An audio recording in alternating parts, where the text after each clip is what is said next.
नमस्कार, आप देख रहे हैं न्यूज फॉर नेशन और मैं हूं सांत्वना आपके साथ। बिहार में जाति आधारित गणना की शुरुआत बीते कल यानी कि 7 जनवरी से हो चुकी है, जहां पहले चरण की प्रक्रिया शुरू हो चुकी है और इसको लेकर तमाम तैयारियां पूरी कर ली गई है। जाति आधारित गणना का फैसला मुख्यमंत्री नीतीश कुमार की अध्यक्षता में सर्वसम्मति से लिया गया था और सबसे पहले इस मांग को तब उठाया गया था जब बिहार में एनडीए की सरकार थी। बिहार में आज महागठबंधन की सरकार है और इस महागठबंधन की सरकार में जातीय जनगणना तो शुरू हो गई है, लेकिन आरजेडी की ये पहली रणनीति जीत मानी जा रही है, जहां ऐसा कहा जा रहा है कि भले ही ये सरकार नीतीश कुमार की हो, पर तेजस्वी यादव ने आज जदयू को चारों खाने चित कर दिया है। मुख्यमंत्री नीतीश कुमार से वो 4 कदम आगे हो गए हैं इस जाति आधारित गणना को लेकर और अब तेजस्वी यादव ने बाजी मार ली है। ऐसा इसीलिए क्योंकि जब बिहार में एनडीए की सरकार थी, नीतीश कुमार भाजपा के साथ थे, तब तेजस्वी यादव ने बतौर नेता प्रतिपक्ष होकर बिहार में जाति आधारित गणना की मांग को तेजी से उठाया था। इतना ही नहीं, उन्होंने मुख्यमंत्री से लेकर देश के प्रधानमंत्री नरेंद्र मोदी से अपील भी की थी और तमाम दलों के साथ प्रधानमंत्री नरेंद्र मोदी से मुलाकात भी की थी। लगातार तेजस्वी यादव के तरफ से बयानबाजी चल रही थी, मुहिम छेड़ी गई थी कि बिहार में हर हाल में जातीय जनगणना कराई जाए और आज वो मुहिम सफल हो गई है। बिहार में महागठबंधन की सरकार बनते ही, तेजस्वी यादव के सूबे के उप मुख्यमंत्री बनते ही बिहार में जाति आधारित गणना की शुरुआत होने के साथ साथ आरजेडी इसे अपनी बड़ी सफलता मान रही है। दरअसल इस गणना का नफा नुकसान तो भविष्य के गर्भ में है, लेकिन एक बात पक्की है कि राष्ट्रीय जनता दल यानी कि आरजेडी की चिर प्रतिष्ठित मांग पर आखिरकार अमल हो गया। यानी कि सीधे सपाट शब्दों में कहे तो जातीय जनगणना की शुरुआत कड़ा कर आरजेडी ने अपनी पहली रणनीतिक जीत हासिल कर ली है। इसीलिए कि नीतीश कुमार जब बीजेपी के साथ एनडीए की सरकार में थे तो आरजेडी के तत्कालीन नेता प्रतिपक्ष तेजस्वी यादव ने यह मांग नीतीश कुमार से की थी।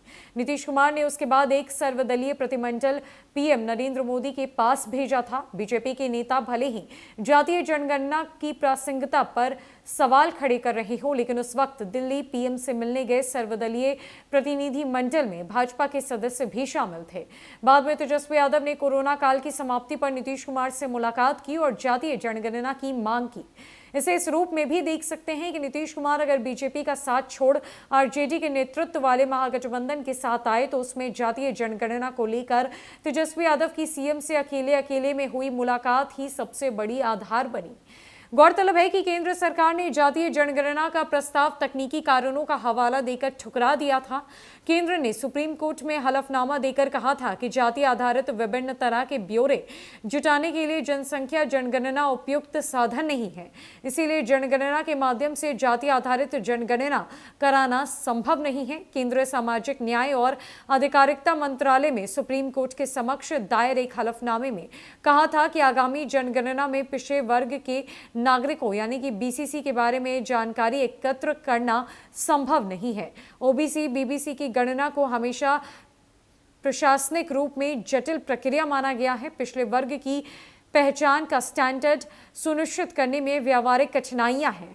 हालांकि केंद्र सरकार ने जब जातिगत जनगणना से इनकार कर दिया और कहा कि राज्य चाहे तो अपने स्तर पर जातिगत जनगणना करा सकते हैं, इसके बाद ही नीतीश कुमार ने तेजस्वी के रिमाइंडर पर घोषणा की थी कि राज्य सरकार अपने बूते पर जनगणना कराएगी।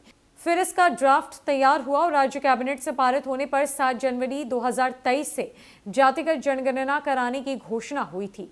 भाजपा ने जातिगत जनगणना को असंभव बता दिया था। तकनीकी कारणों का हवाला देकर मोदी सरकार ने इनकार कर दिया था। हालांकि बिहार में भाजपा इसके पक्ष में खड़ी थी।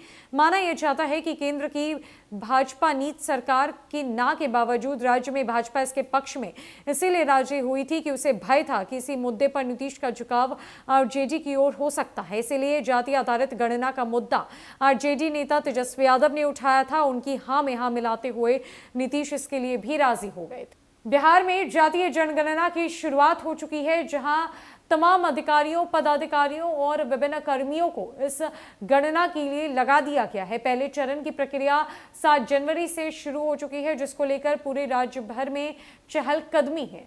ऐसे में तेजस्वी यादव की ये बड़ी सफलता मानी जा रही है कि उन्हीं की मांग पर, उन्हीं की मुहिम छेड़े जाने पर आज बिहार में ये पॉसिबल हो पाया है कि जाति आधारित गणना कराई जा सके।